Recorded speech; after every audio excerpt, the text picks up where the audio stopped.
performance down in the bucket, reducing the stress on the shuttle as it goes transonic.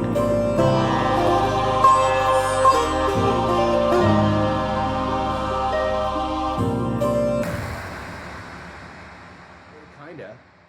Because like, why don't you do, it's like, well, what, like, you just be all over. You be all over.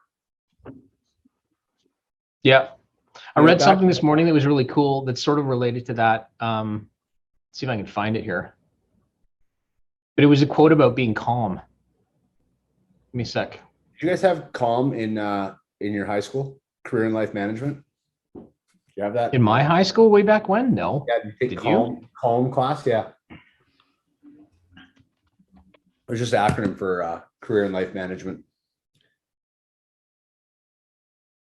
Tell you how to open a check. Oh yeah, here it is. Here's what this said. I mean, take this for what it is. It says, one of the best lessons you can learn in life is to master how to remain calm. Calm is a superpower. Bruce Lee. Apparently Bruce Lee said that. Yeah, well. Which makes sense, right? Like when you think about any stressful situation, like even the way that it's portrayed, right? It's like everybody stay calm. Well, yeah, because if you panic, you're screwed, right? Yeah. You make very bad decisions when you're panicky. So there's some wisdom to this. Related to that is what you and I talk about, not getting too high or too low. Yeah, nice and even. Well, it's like, like almost every organization we've worked with or worked for or whatever has had at some point the comment of like, we need to do better at celebrating our wins, which is probably true in some regard, but it's like, maybe not, like, right? Like, celebrate them how and why, and like, and then what happens when you have losses? What do you do with those? Go into a tailspin? Like, maybe you should just stay nice and even. Well, that opens up the big question about what is a win. Well, sure. What is a win? Like, hey, we got a sale. Okay. Anybody checked how many customers defected today? Yeah. Yeah. You know what I mean? Like, it's funny how myopic and specific wins can be. Because they tend to be a win that is very specific to some aspect of something, but not the thing itself, right? Like, so then it's like, okay, well, should you, like, back to your question, should you celebrate it? I don't know. Like in that example of, we won a customer, yeah, but 10 walked out the back door, but nobody actually is paying attention to that. It's like, well, and then you're running around popping champagne corks and thinking you're awesome. Well, what about winning at the wrong thing too? Sure. Like, because there's an opportunity cost to that win too. You could have been focusing your attention on winning something else. So how can you be certain that that your aim is accurate? Like you're actually going after you're trying to win the right thing. You're trying to win the right race. Mm-hmm. Because now you're celebrating a win of something that comes at an opportunity cost that, had you chose a different path, you would have won a greater prize. It's almost like, like at the carnival, if you're playing a carnival game, like the little gun thing, let's say, and you're like, how you could aim for like the big bear at the top or the little bear at the bottom. Yeah. You celebrate, winning the small bear, but it's like, yeah, but if you would have just, like, you were so far in front of the next guy in the gun game with the water squirter, you could have won the big bear. But you set your sight too low, and now you're celebrating. Yeah. Well, it's also the thing of like this. That bear analogy reminds me of the everybody gets a ribbon. Yeah. We're all winners. It's like, no, that's not true. Yeah. Like Johnny won the race. All you other guys came in like, second, third, and all the way to last. Like there's one winner. It was that guy. But this is the problem with society today. It's like, well, everyone's got to be a winner. Why? Why does everybody have to be a winner? Well, why can't we be okay with maybe losing once in a while? And what are the lessons that come from losing? Like, I don't know, maybe I'm jaded in this, but the people that have only experienced winning in their life have a distorted sense of reality. And I always think those people are waiting. I mean, at some point, life will catch up to them whenever, and they will fall down. Versus, the wisdom and perspective that comes through the struggle, and that happens because you lose or you fail sometimes. And then ultimately maybe you do win. But when you do get the win, oh boy, do you really appreciate it, because you know how hard it was and you know what it took to get there. Versus, it's a win, So back to your, hey, everyone's celebrating wins. It's like, why are we celebrating? And I'm not suggesting you don't celebrate things, but are they real? Are they actually genuinely important and real enough to celebrate or not? Well, the funny thing people do with wins too is they overestimate their contribution to the win and underestimate their contribution to a loss typically. Mm-hmm. So like if you lose, it's all external factors, right? It's like, I wasn't lucky, this happened. Maybe in sports, the reffing sucked. Maybe in business, we lost a key sales rep, whatever, and it wasn't our fault. He left, he shouldn't have left, she shouldn't have left, whatever it happens to be. But then if you win, then it's like, all credit and all accolades go to me. I scored a lot of points or whatever. And it's like, well, there's some luck involved on that side of the equation too.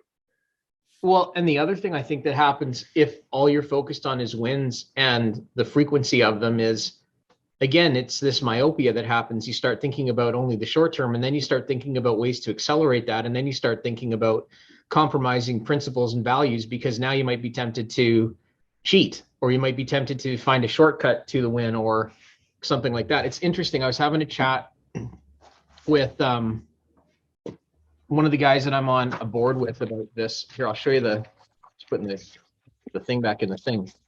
About this book. Hold on. Do you take the sleeve off of hardcover books when you read them? I do, because I can't stand sleeves when I'm reading them. I do. I'm just putting it back on because I'm reading it right now.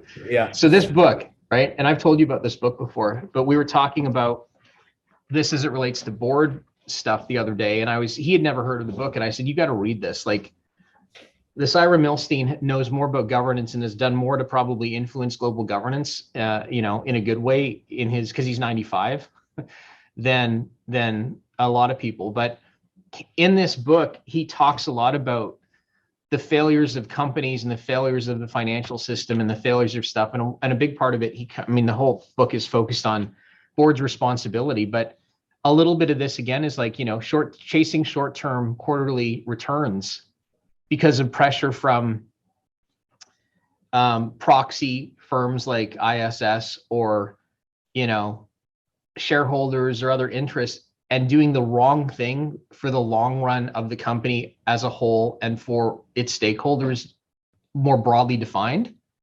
Mm-hmm. And lots of stories of how that leads inevitably to decline. In some cases, decline to bankruptcy. In other cases, decline to the need to then do a turnaround. And his comment is all around boards are asleep. They're too complicit. They're afraid to challenge management. They're afraid to enact and take on the responsibility that they have. And then they succumb to this other pressure because everybody needs the win. And then, there's incentive plans that get baked in where you've got executive comp that's now tied to share price and all this other stuff. But This is exactly the point, right? And then everybody celebrates the quarter. Yay, and we had a record quarter. And meanwhile, fundamentally, if you actually dig through the business, you find that it's a house of cards. Yeah. Like there's actually not a whole lot of stuff there that's really worth anything or that's sustainable. So yeah, man. I mean, it's like, it's delusion. Like this, people continue to delude themselves when they just think like, oh, I'm a winner. It's like, well, like it makes me nuts with kids at school. I've talked to you about this with my own kids, right? Like this idea that, even this, like nobody gets held back anymore. Everyone passes, irrespective of the work they've put in, because the system can't handle the fact that we might have to tell little Jimmy that Jimmy's got to repeat grade 3. Okay, well, Jimmy's 9. Who gives a shit? Like, it's actually not going to matter in his life if he actually learns that stuff. And that's the crazy thing about it, Lorenzo, is like, I remember my dad complaining about this, and this was a long time ago because you know how old he is now. So, this is like back when I think the problem's now worse because that was 20 years ago. But kids come into university and they couldn't write and they couldn't read and they couldn't Yeah. like, like do stuff because they just kept getting pushed through school, because it builds, right? Like when you're in elementary school, there's fundamentals of the 3 R's that then get, you assume that those are foundational, like, your multiplication facts, if you're going to then start to learn how to do algebra. But then if you never learn those basic things, you have no foundation upon which to learn the other stuff. And it just compounds and gets worse and worse and worse. And Well, that's because we're too afraid to hold these kids accountable for demonstrating the fact that they've learned this stuff. And teaching. I mean, then you can get into a whole discussion around teaching methods and stuff, but like, no, let's just push them along. And then it's the next teacher's problem, and then push them along and it's the next teacher's problem. And then you get this guy who's now 17 or 18 coming out of high school who actually isn't prepared to go on to any kind of additional post-secondary education because they don't have any foundations. Yep. Well, but he's a winner. He's a winner though. In that example too, the delta just grows over time. Yeah. So like you can imagine the trajectory and the curve of a high performing student who's, hitting all the marks along the way, and their curve is like this. And you've got a lower performing person who's, curve in grade 1, 2, and 3 was maybe there, but it starts to level out. Well, that gap just keeps widening and widening and widening and widening. And that you're just pushing the problem along. And to your point, now you've got kids in high school where staff and academics and teachers are now having to deal with this significant delta between, the kids that are maybe the higher performers and those that are lower performers. And then they've got to try to create curriculum that caters to a common denominator. And now that common denominator is lower than the high performers. And so now who you're really penalizing are those that trajectory was actually the highest in the first place. Well, and not only is the delta bigger, it's the slope of the curve is not flat. Sure. It's convex, right? Like that curve starts to over time, it just gets steeper, right? As time goes on. And so then it's even more challenging to try and get back to basics. Yep. So here's a topic. What are your thoughts on what's coming out of Ontario with the right to disconnect? This is the workers' rights to basically not respond to emails and things like that. Is that sort of what you're talking about? Yeah. So basically, in the province of Ontario, they're requiring companies, and I think it comes into effect, it might be March 31st. I could have that wrong.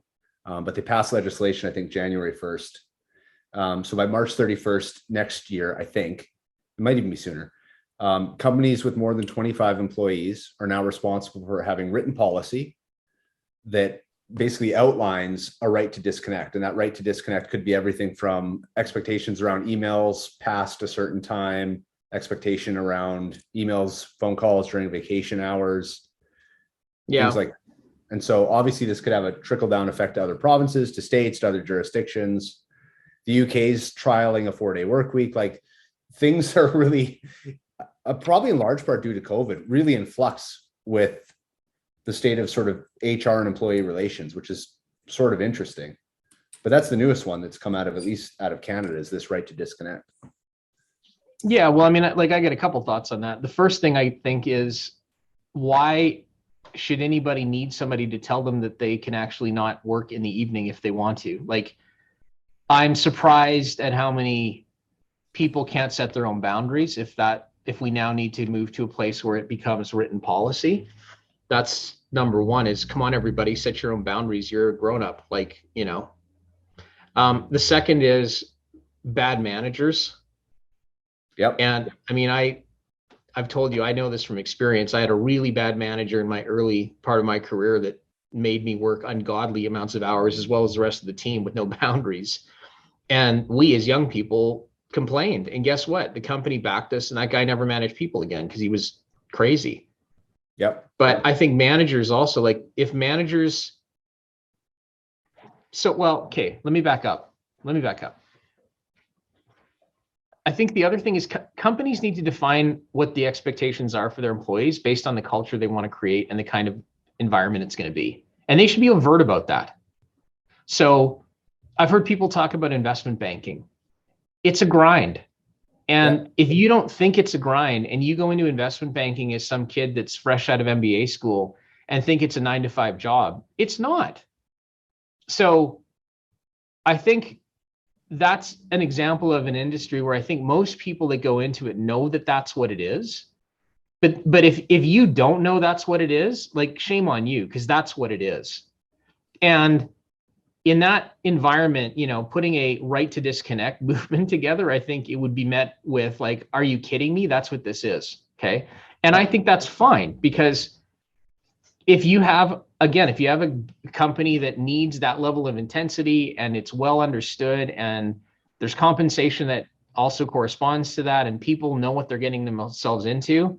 And also, I think the other thing in that industry is people know that there's churn because people burn out, and they know that, and that's why it is what it is. People expect people to only last 2 or 3 years and then move on. So that's fine.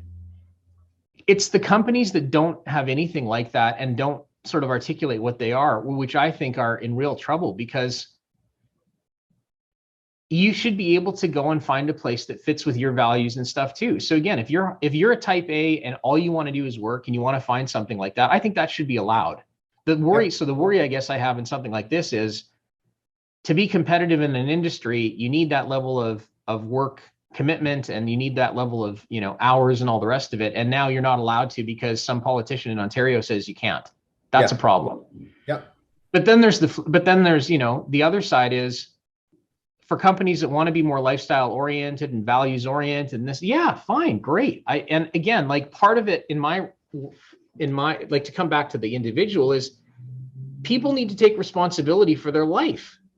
Like, if you're not in an environment where you're happy and you are in undue pressure to produce results or work till 11 every night, and that's not been clearly spelled out, you need to like take it on and start to talk to somebody and go, this isn't appropriate.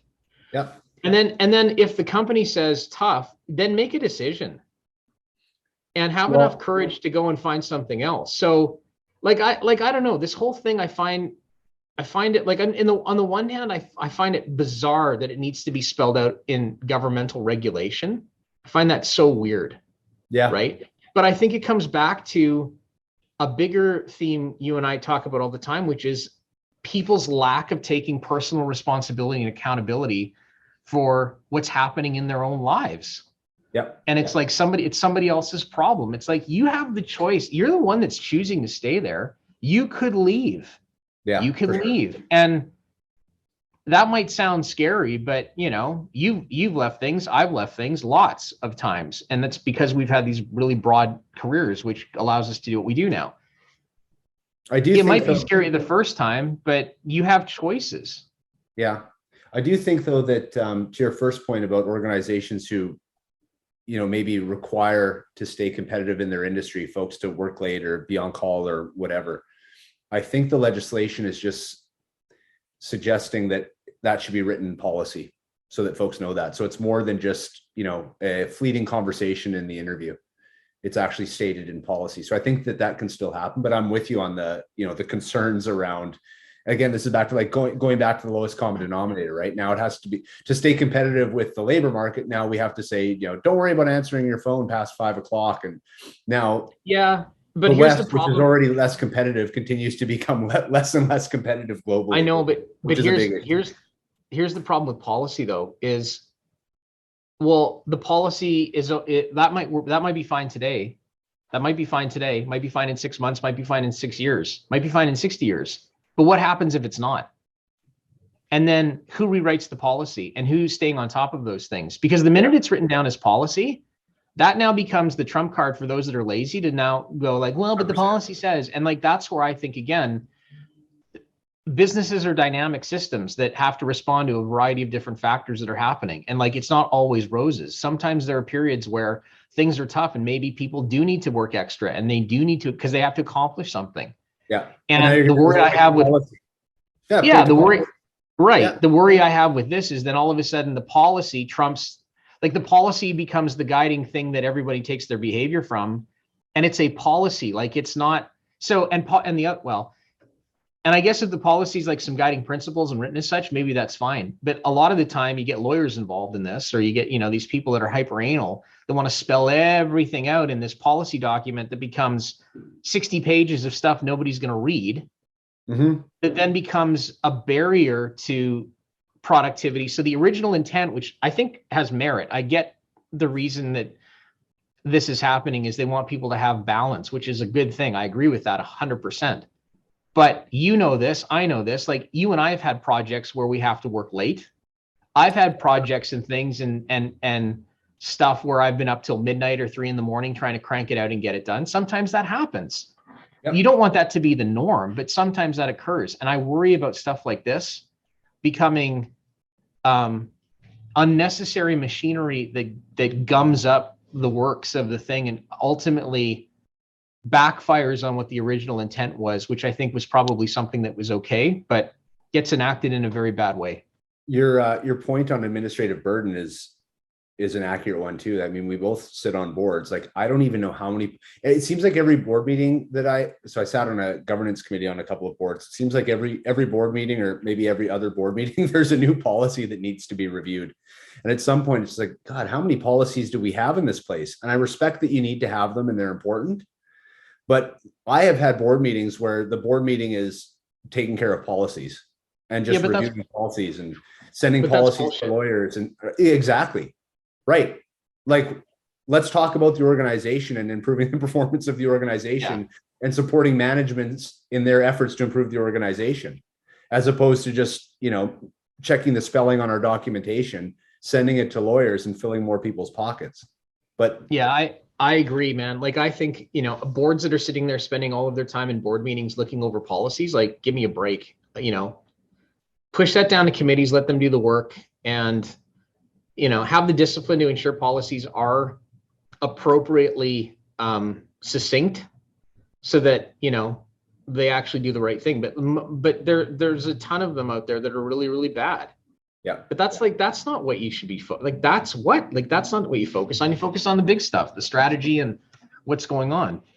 Here's an interesting thought about the right to disconnect, though, that isn't spelled out in the policy and doesn't necessarily reflect the intent of the policy, but I'm just sort of spitballing as I'm thinking about this. How in life too, there are certain hours of the day where if you were to receive a phone call, it's a priority and that it's urgent. So like, if my phone were to ring at 2 a.m., I would assume something's happened to a loved one, let's say, because no one's phoning me at 2 a.m. That's sort of a sacred time.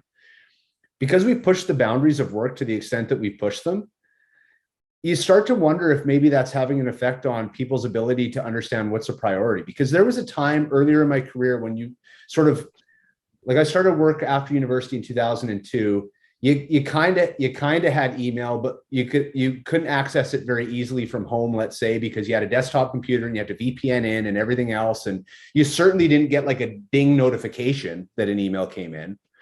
But if you were to receive, let's say, a phone call from a coworker in the evening, it was urgent. Like, you knew you had to deal with something had to be dealt with. So you didn't have to think about a prioritization scale or any kind of setting of priorities. It was just inherent and obvious in the action. But now, I have emails from 5 a.m. to 10 p.m. And there would have been a time where I would assume that 7:30 email was urgent. And now I don't. Now it doesn't even matter anymore. It just happens to be someone who sends 7:30 emails. So like, even that is sort of interesting when you think about the psychology and the behavior that devices like this and the sort of the creep that we've had of the way people choose to spend their time and the flexibility that we have in our time, which is really cool on the one hand. But on the other hand, you go, yeah, I wonder what that does to a person's ability to prioritize effectively and know what to actually action and what not to action. But I think that, but look, the devices aren't going away. We know that.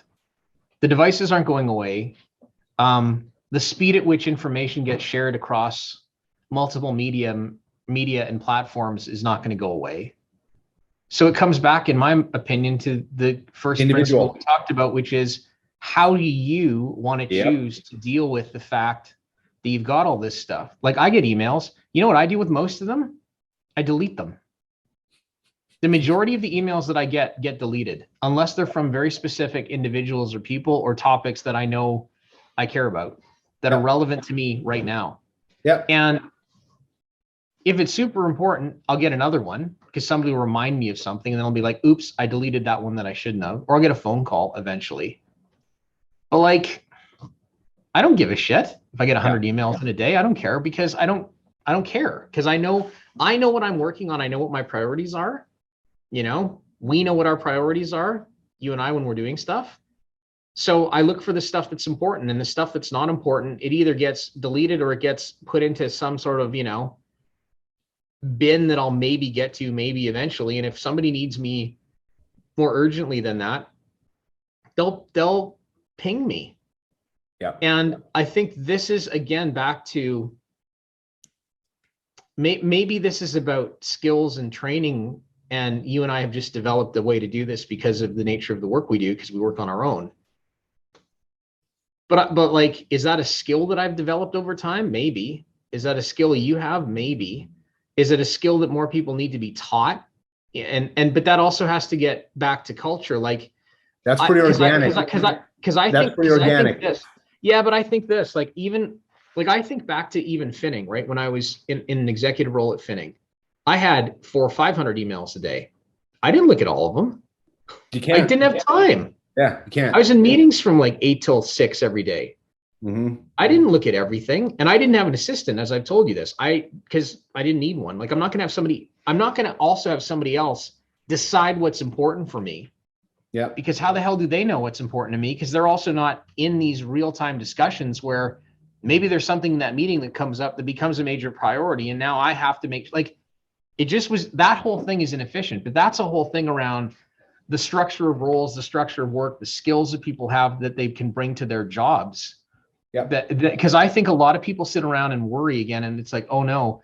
And they sit there and they worry about, 100%. You know, I've got to respond to this. And it's like, no, you don't. You don't. Yeah, no one's even going to miss it. I also think, though, that comes down to an openness of the culture, which includes the people that are brought into the culture, too. Like I think about early in my career, I had a situation, project managing market research projects. I'm slamming away at an Excel file, trying to get a bunch of work done. And I keep getting pinged by a senior salesperson who is getting some pressure from another account, which I'm the project manager of, who wants a report, you know, right now. But I'm working on another report that's needed right now. It just happens to be for another senior salesperson's account. So eventually I get a phone call because I'm ignoring this because I'm in the file. Yeah, of course. And I get a phone call from this senior person who says, essentially, hey, Lorenzo, like, why haven't you finished this report? So-and-so client is looking for it. They need it today. And I respond with, well, because I'm working. Like, I can't do that report and this report's due now and that report's due later. And so I have to focus my attention on this report. And I got eviscerated by this individual. And so my response was, this is not my issue. You can talk to the other salesperson and you guys can figure this out. Include me in the conversation. But we need to set priorities then, because I can't take direction from two different people with two different deadlines. And I'm making the best sense I can of the information that I have and the deadlines that I believe I've been given as priority. Mm-hmm. You're telling me they're different. I will almost guarantee you'll be in opposition with the other person who thinks their project's a priority.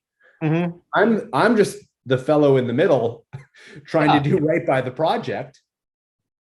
Figure it out. If you think things need to be reprioritized because maybe strategically that client needs, deserves, requires a different level of service, maybe there needs to be a new project manager put on the account and this becomes an HR and a resource issue.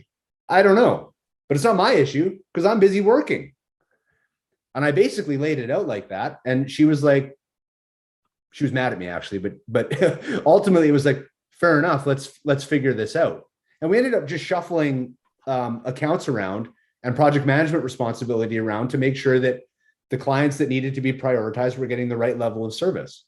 But if I don't do, like, if she doesn't do that, if I don't do what I did, then we end up in the situation you're describing, which is like, oh God, I'm in shit. Yeah, I know, but a mess. Yeah, but I know, but hold on a sec though, but break that down. Like, so What did you do? You pointed out the fact that you're in a particular role with lots of things coming at you from different sources, and you need to try and prioritize what is, and that's what you're doing. And you're right, that wasn't your responsibility to figure out which is the priority. That's up to them if they're senior people. So you took responsibility for articulating what your situation was and pointing out what sort of the objective facts were and pushing accountability back on them for things that they should be accountable for. Exactly. Perfect. Right. That's exactly what somebody should do. So my frustration is those that don't do that, what the fuck are you doing? Who else do you think's going to do it? I agree. It's your responsibility to speak up for yourself and to point these things out. And if you've got some asshole who then isn't sympathetic to that and like just doesn't want to listen, then you go above their head and you go to the next person. Because ultimately, this is about, shining light on the truth of the situation and trying to get to the bottom line. Too many people sit in their desk or at their cube or whatever and turtle and don't do anything. And then they go off and have coffee and complain to their coworkers. And it's like, grow a pair and figure this out, man. Like, come on. Totally agree. But I think that comes back to, like we were saying, it comes back to the individual, right? Which is why recruitment is key. Trying to find the right fit for culture is key to try to mitigate some of those issues from even occurring in the first place. Well, and the other thing is, like, real leaders that understand this, those are they like those people because those are the people that they go, oh, that guy, that Lorenzo guy, we gotta make him we gotta put him in charge of these guys. Yeah. Like, and the people that are in roles where they're supposed to be leaders, but they actually don't have the skills and they got promoted for reasons that no one really has figured out. And so they have the authority of the position they occupy, but they don't have the qualities of leadership. Those are the ones that don't do anything and just shit on everybody lower down and no one likes them. Yeah. And so again, in my mind, that's not everybody that's at the top. And so if you're sort of down the chain somewhere, your job is to not compromise on your principles and values and come back to those things. And also then find those people that are the real good ones and point it out in a polite, articulate way. This isn't talking about going around and above somebody unnecessarily. But on the other hand, if it's the right thing to do for the business and it's the right thing to do for the system, do it. And that person will be pissed and will say that you're disloyal. Well, to who? Disloyal to their shitty, lack of leadership, or, disloyal to the company? Because I would go, right. And then whoever, like, this is exactly what happened in my situation. Like I told you about way back when, right?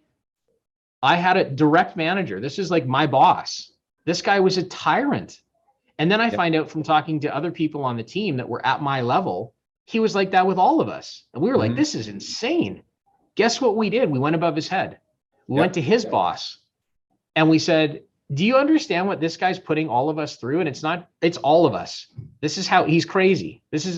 And we went back and said, don't we believe in this? We pulled out the company's culture stuff and like, we were organized about it. And because we had a really good 2-up boss who was, and you know who that is because he's one of my best friends now.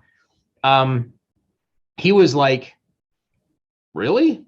And he listened and he looked into it and found out that, this was a consistent pattern of behavior with this guy.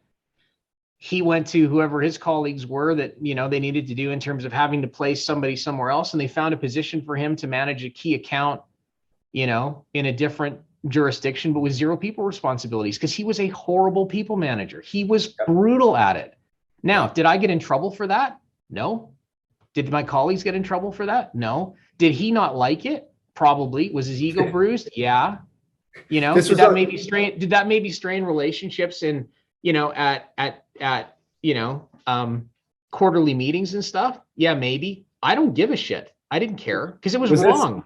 Was this on the sales side of the organization? Yeah. Yeah. You see, this is the other funny thing. It's sales organizations, I think you'll agree with this, love to promote high-performing sales reps into sales management positions. Yeah, it's the worst decision ever. And it's like, I don't know what the percentage would be of sales reps who have the requisite skill set to lead people, but it's not 100%, right? Like, it's not every sales rep will make a good sales manager. It's probably more like 10. Well, and here's why. And because again, I'll continue on with this story a little bit. The people that are really good salespeople tend to be very type A. They're results oriented. They're hunters. They want to go kill something, right? And they want to get the win. They're win oriented. Yeah. And it's sort of like at all costs, I got to get the win and it's particularly heightened in sales environments where the comp system is one where it's variable, which means they don't get paid unless they bag something and bring it home. Because then it exacerbates this behavior.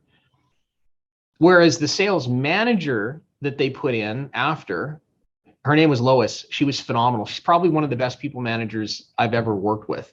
Yep. But she was all about training and coaching and developing people. That was her entire job. Her entire role as the sales manager of our team was to mentor, coach, support us, develop us as people so we could get promoted and move on. And she loved that. She's phenomenal at it. Yep. She actually didn't like, so it was fun. It was really interesting, right? Like she was in sales and in the sales organization and it started out as a rep, but what she actually liked was the people side of it more than she liked the go bag the elephant type thing. And she found her niche. And again, the company we were all with was one of these phenomenal places that had an incredible culture, really developed people well, and invested in those kinds of positions because that's all she did. That's all she did. She had zero responsibility for, numbers, let's say. It was all around develop the people. And she was great. And as young people, she mentored a bunch of us. And yeah, we all moved on and did some phenomenal things. And I think she's retired now. I'm not sure. I actually ran into her probably about 6 or 7 years ago, randomly back in my hometown, because she was actually there still with one of the original reps that was there, who was at the same company. And I ran into her at a hotel. We were having breakfast with my family on vacation, and she was there, and I was like, she's great. But that is the difference, because if you take some high performing, the guy's the top salesperson or the gal's the top salesperson in the company, and let's them be the manager. I don't know what the percentage of success is there, but I'm going to make an argument that probably 9 out of 10 times it doesn't work. I think that's a bad idea. Well, the other challenge there is they can perpetuate negative process. So an example of that would be, because I worked for an organization who had this happen, a culture where sales reps sandbag their budgets so they can create greater on-target earnings. So if you say, here's your compensation plan, in this region, you have to, sell $1 million in gross sales. That's your or what do you think your budget should be? And you say it should be about $1 million. Last year I did 950. Last year was 950. This year can be $1 million. But I know, because of everything I have in the hopper and the conversations that I've had with customers, that I'm going to hit 1.7 million, no problem. And my compensation plan then rewards the delta between my budgeted and 1.7 that I'm planning on hitting, that I know I'll probably hit because I've got these customers who've already promised this. So let's say I'm that sales rep who's sandbagged, and I've got my other sales rep friends who were all sandbagging in our own territories. And now I'm promoted to manager. Well, one of the first things I should probably do is try to thwart this sandbagging culture. But I can't really do that ethically because I just benefited from it for the last 10 years. And you and I were both sales reps. I happen to be the manager now. I can't now screw you over as my friend and fellow sales rep now that I'm sales manager and say, hey, Jason, these compensation plans, we're changing them around because, let's face it, we know you've been sandbagging. Because your response would be, you fucking dick, you were sandbagging with me, right? You can't go and do that now. Now, and you've probably heard those famous sayings that folks out, you're taking money from my family, this kind of stuff. And in effect, maybe you are, but it's well, but that's what this sales manager needs to do now. They need to fix but I think but you're right. They can't. No, you're right. What's so funny about this though is it does come back to things like structure and systems and comp and things like this company. Well, I'll say who it is. It was Procter & Gamble, right? So this is P&G where this all happened. And here's the crazy thing about it though, LP, is P&G didn't have variable comp for its reps when I was a rep there. We were all on salary. Yep. And you had an opportunity for a bonus, but it was not like a performance-based bonus like that. It wasn't like tied to, well, you earn the most money. That got factored into, like, did you hit your targets and all that got factored into the way you were ranked at your role, at your level, and who got identified for promotion eventually based on a variety of attributes, not just results. There was a bunch of other things. Yep. But compensation and the way that drives behavior is interesting. And I think the other thing is, in a lot of organizations would never invest in the kind of sales management organization that Lois was involved in. Yep. Because normally what happens is it's like the manager is also responsible for driving the results and managing all of that stuff. And we had a very different structure in our sales, but I mean, it was P&G, like they're one of the most sophisticated sales and marketing organizations in the world, or they were back then anyway. We had this very layered matrixy type structure, just even within sales, right? So we had reps that were responsible for geographies. Those reps, if they had a geographic territory that they were responsible for, might have multiple accounts and multiple types of accounts that they're calling on. But then you also had account teams that were responsible for that specific customer that then comprised reps across these geographies, yep. Right? And that was the difference, is the sales managers managed the reps by geography and were there to help coach them and develop them. But the reps had multiple responsibility to multiple account teams, depending again on the nature of it. And you had some accounts that had they were big enough and there was enough density of, physical locations to call on that you'd have a dedicated rep that was dedicated to the account. But they still might get mentored by a sales manager that was in that role, right? And so you got the best of both worlds. Like when I was running all of our business for Western Canada for our largest Canadian customer, I had, I don't know how many reps were on my team in the West, but a bunch. But I didn't manage them. I managed the account, right? I was the guy that was managing the customer relationships. Yep. And I had finance and sales and logistics and tech and everybody else for that region that I had to basically pull together to deliver what we were going to do for the customer. But all of those different people and teams, including the reps, had their own other structure as well. Yep. That was mentoring people and coaching them and developing them in their functional area. And it was amazing. It was amazing. Very few organizations have developed their organizational strategy and structure and compensation models to a point where they get that level of efficiency. Yep. And that's why we see what you and I have seen for a lot of years, even with companies that are more that you'd think they'd be more sophisticated, like the place you and I used to work. Yep. They're not because they don't understand that. And again, P&G developed this over, it's now 180 years old. Like it's been around a while. If this didn't happen at the beginning. This happened over decades and centuries, even in that example. You take some company that's, 30 years old. Does it have the corporate maturity to even address this stuff? Yeah, exactly. In the right way? I don't know. But that's the problem. And so highly competitive too on a difficult margin business. CPG in general, right? You could say the same thing. Obviously times have changed, but Xerox used to be one of those companies that everyone thought, well, they've got this buttoned down pretty well. And they did. And they did. At the time they did. But here's the funny thing too. 2000s. But you just said they're highly competitive, and they were. CPG was and is and continues to be one of the most cutthroat competitive industries out there. Sure. But the companies that are mature and have survived and continue to thrive in those environments realize that the investment in having these kinds of structures actually makes them more profitable and gives them organizational resiliency. Yeah. And I think that only comes again from maturity and from a long time of maybe trying it the other way and realizing that it doesn't work.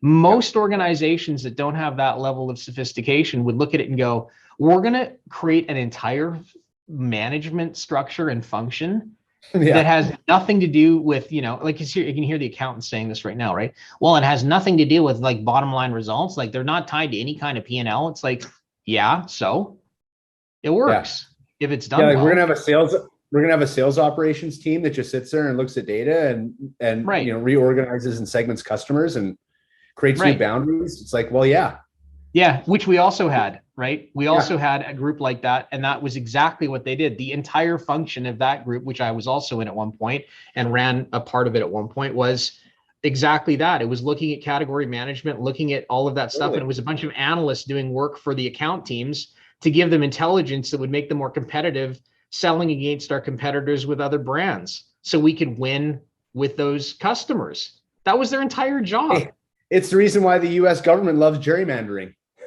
Sure. Right? You get a bunch of analytics guys redrawing boundaries to make sense so that you can get the outcome you think you want. Yeah. By understanding the data, the demographics, the constituents in a region, so on and so forth. Yeah. And they invest in those teams.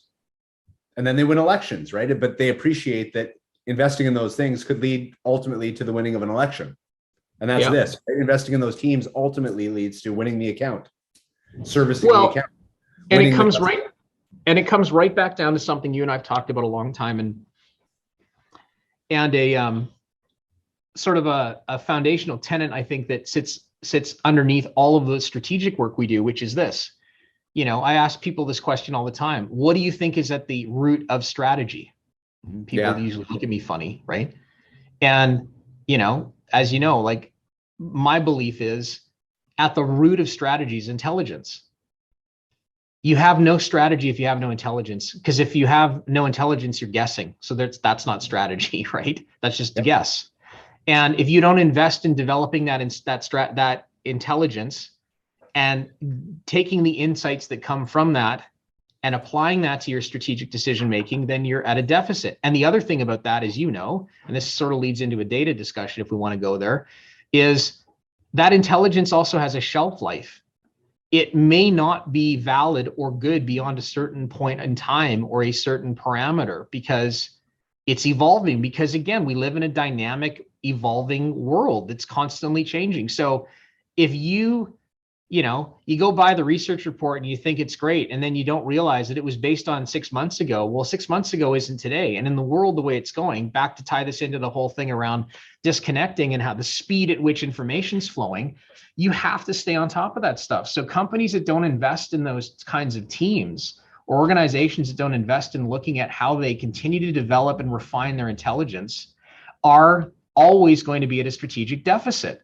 And I always come back to, like, you know, strategy evolved from war. Like, that's where the whole word comes from. If you go back in time, right?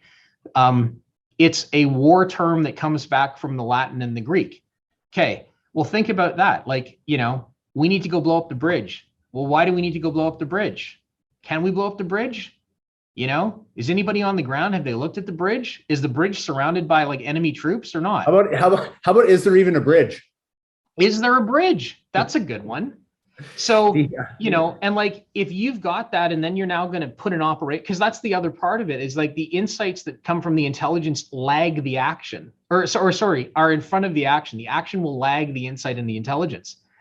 And that's also a problem, because if it lags too long, you might actually end up doing something that's, you know, like maybe there's now the royal family is going across the bridge when you try and blow it up, and all of a sudden there's no head of state, and now you're fucked. Like, so there's this whole mechanism that has to be, you know, dynamic and has to be invested in. But lots of folks don't ever think about that deeply and go, you know, and then that's why you get a lot of guessing. It's like, well, we guess, or the data's shit, right? Because again, the intelligence is based on false insights and assumptions, because the actual quality of the intelligence that's being gathered, which could be the root data itself, is so dirty and distorted that it actually doesn't give you a clear picture. Yeah, because you know what's worse than guessing? I was thinking about this the other day. You know when organizations talk about like moving away from instinct, or we're a data-driven organization. I was thinking the other day, you know what's worse than guessing, or worse than relying on your instinct, is relying on data that sucks. That's actually worse.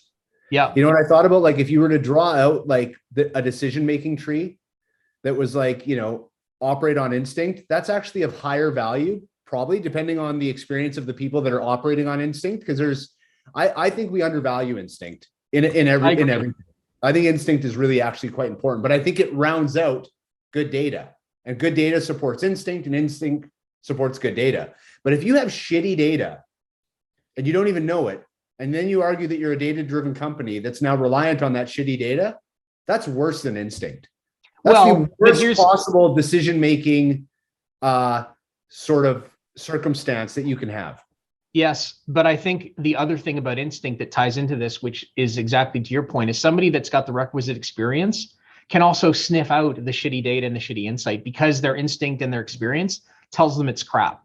Yep. Right. So that's the other thing. Like they are interrelated for sure. Is I mean, you and I do this all the time. Like we'll have, oh no, we've got this. It's like, okay, what do you have? Oh no, we've got a really robust process. Okay. And then we start looking at it and it's like, no, I don't think you do actually. No, we do. It's great. And then we'll pull it apart because we've got the experience and the instincts as well as the then ability to go in and sort of peel it apart and go, no, see, there's all of this stuff that's not appropriate. And we never saw how none of our people ever pointed this out. Yeah, I know. Because they made like that's the other thing about instinct. Like you make this assumption, like you trust it too naively. Well, our data is good. Yep. If I had a dime for every executive that's ever told me their data is robust and good, it's like, no, it's not. Yeah, you guys, it's not. It can't be. You guys haven't invested in keeping it clean, and because there's like now exponentially more of it than you've ever had that keeps compounding and growing again at this sort of convexity. And you just keep assuming it's all good. It gets worse and worse and worse and worse and worse. Yeah. So you're right. Also stop thinking that data is just numerical. Mm-hmm. Like I think that there's people conflate data and intelligence as though they're like the same word. And often those also mean numbers. So, well, intelligence can be a whole bunch of things, including observation. There's if you wasn't it sorry, just on that, just to set this up, because wasn't there, remember big data back in the day, the term big data? And then didn't we talk about thick data at one point? And there's that story, I think it was that lady did a TED talk. She was an ethnographer with Nokia. Yeah. With Nokia. And this was about going to China. And this is exactly to your point about, it doesn't have to be empirical numeric data, but it's sort of observational data. Yep. She's an ethnographer in China, walking around, talking to people, looking at stuff. And everybody's walking around these things called iPhones. And she's like, what the hell? And like, they're all excited. And she's looking at faces. They're all happy. And it sort of becomes a status thing. Yeah. No keypads. Yeah. And she goes back to Nokia with her observations as an ethnographer, and she obviously, not to say that ethnographers are not scientific and there's not, numerical parts to their analysis. There is. So I don't want anybody to think that, that's not the case. Sure. But she goes back with that and they ignored her because, it probably wasn't numeric enough. And it was, it's like they're looking at their sales numbers. They're looking at market share, which are all lagging, by the way. They're looking at them in these markets and going, you're full of shit. Like there's no way. Apple's irrelevant. We don't care. It's us and Motorola. We dominate. Yep. And then fast forward however many years, not very many, and they're done. It's bang on. Done. That's this reminds me of as you know, I just returned from Italy a couple of weeks ago, and you and I were talking about, I think your daughter who wanted what you and I would call, and everyone in our demographic, a fanny pack. She would call it maybe a shoulder strap bag of some kind. And I had said to you, it's crazy in Italy, particularly in this one town I was in, all the kids wear their backpacks really loosely strapped so that the bag part itself sort of hangs just above their butt. And like, they're all wearing them that way. Like everyone between the ages of 12 to 17 is wearing their backpacks like that. And I don't need data to tell me that. And I don't need to quantify it. I just walk down the street, see 700 kids, and they've all got, now I guess I could write down, saw 700 kids. They all have their backpacks down by their butt.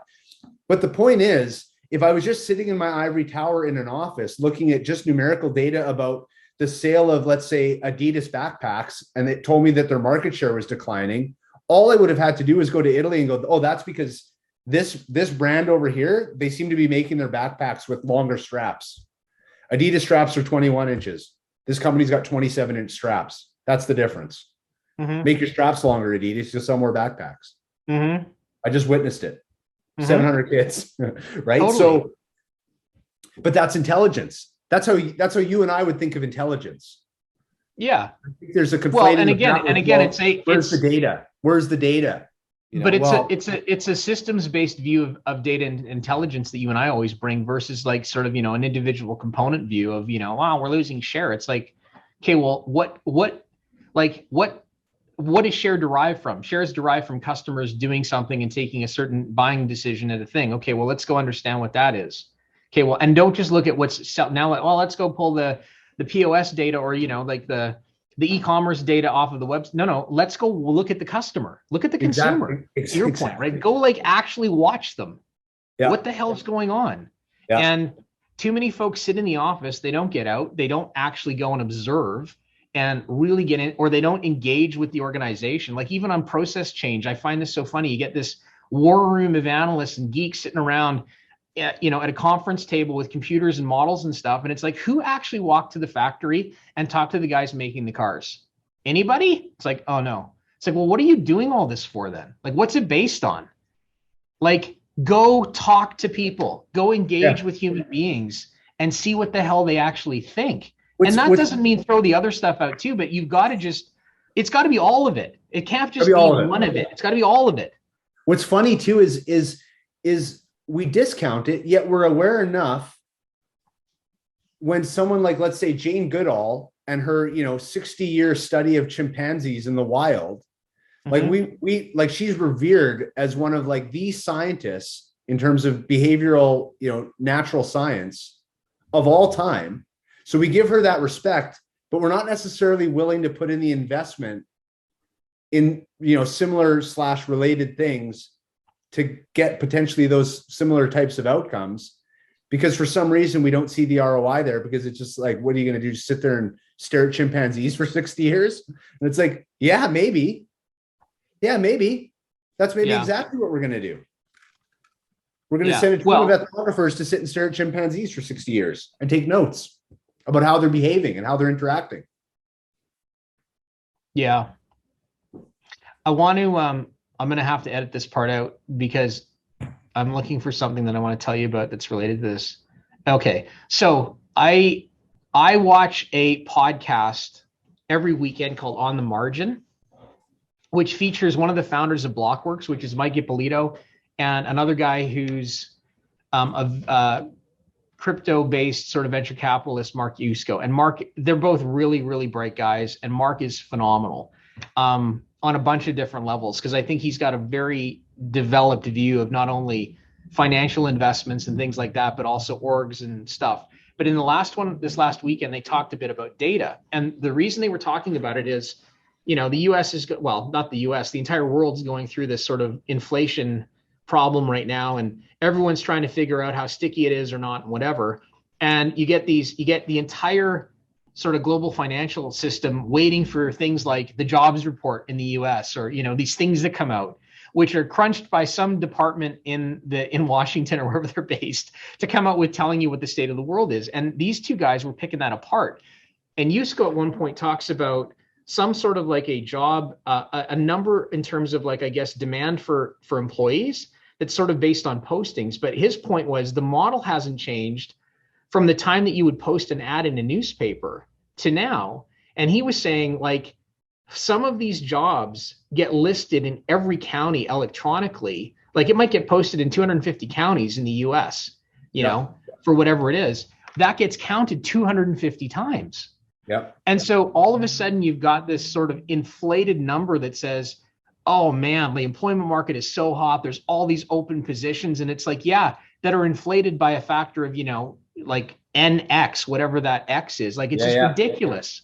Yeah. And they were talking a lot about that as it relates to that. But I was listening to this and, wanted to talk to you about it, and was going, man, like, this sounds like our life when we go into clients and start to work with them on what's going on with their business, and particularly how they're performing in market.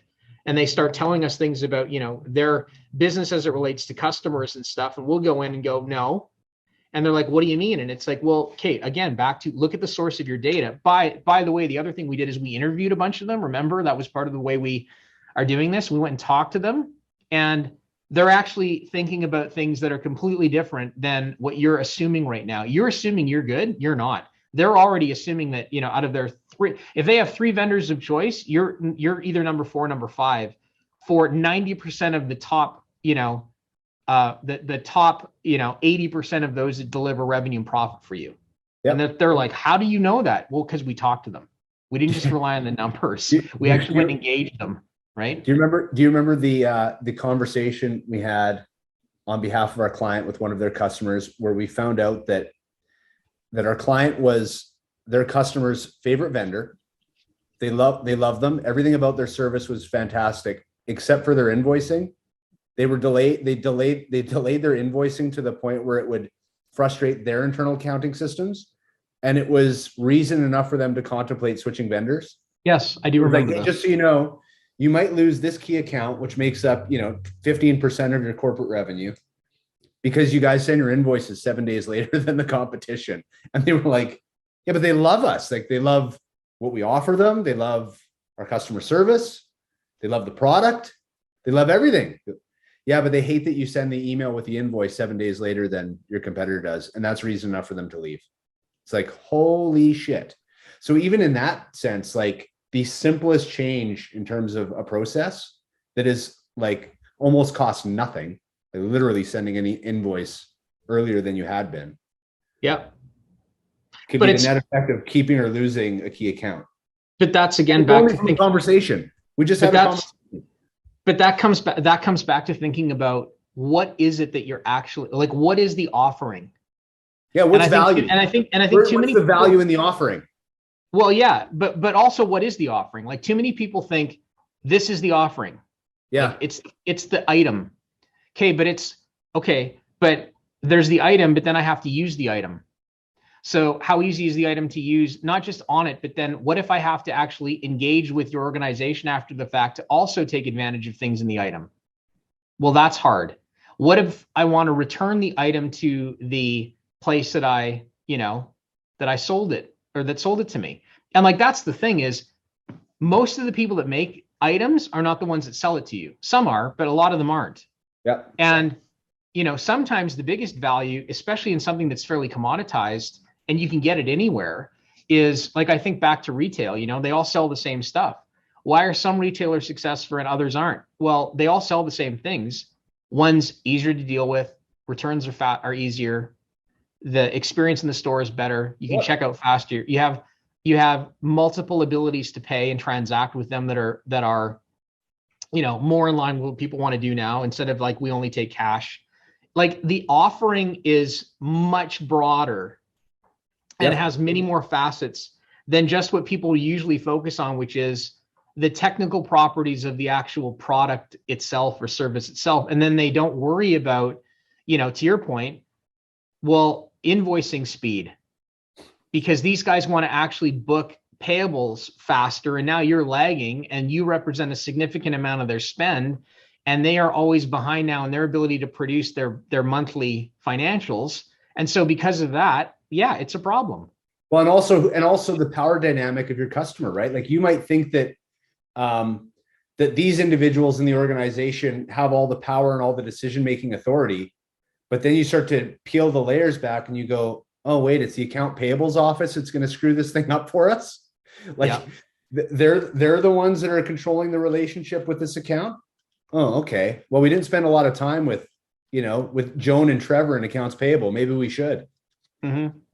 Your comment about sort of the holistic service. I had to return an item to Amazon, and I'm not sure, jury's out for me on how much I enjoy using Amazon as a provider, but I received the product. I didn't like it. I immediately knew I needed to return it. So I went online and went through the return process through Amazon, and they said, oh, all you need to do is take the product. You don't even need the packaging. Just take the product, bring it to a Purelator location. Here's a map. Like, click on the link to find the map of one near you. And we'll send you the instructions via email right after you click this button, sort of thing. And then just take it there. It's like, with some skepticism, I was like, really? That's all I have to do? So I got this email. It had a QR code on it. Yep. I took my phone with my QR code and took my little product, went down to Purelator, walked right in and said, this is an Amazon return. And she went, oh, just go to the scanning machine right over there and scan your QR code, and you can leave this with me and we'll have it returned. And I got my refund like 18 minutes later. Done. Thought, well, that's pretty cool. Because like, a lot of the frustration and risk associated with ordering online is the return policy, right? It's difficult. Big time. Repackage it, print it at home, print the label. I don't know about you, but it doesn't seem to matter how often I I manage my own mail. I'm still confused every time I have to do it. Like every time I have to print a label and affix it to a thing and try to wrap it, I'm always confused. I didn't have to do any of it.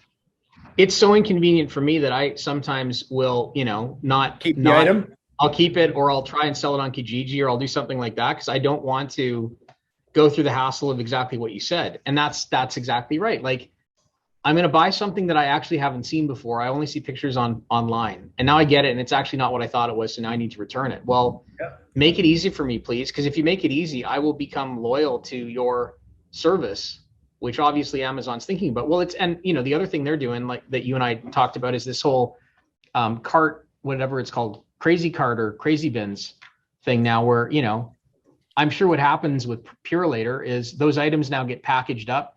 They get dropped off to crazy bins, and crazy bins tries to blow them out and liquidate them, so they actually don't have to restock them, and they actually don't have to go back to the Amazon warehouse, because as you and I know from the work we've done in logistics, stuff that has to get now recanted into a warehouse that's already gone out and now placed back into inventory is a major hassle for most of these guys. And it's a significant cost because of the handling, because it's not like you're taking a pallet of stuff that's in units and boxes. Like, you now get these random things coming in. It's a huge problem, and it's a major cost. So those that are figuring that stuff out, good on them. Those that are still thinking that they don't have to worry about that stuff, you're behind the 8 ball. Yep. Anyway. All right, dude. Okay. Have a good Thursday. I'm going to go eat some liver. Okay. Talk to you guys. See ya. Okay. Bye.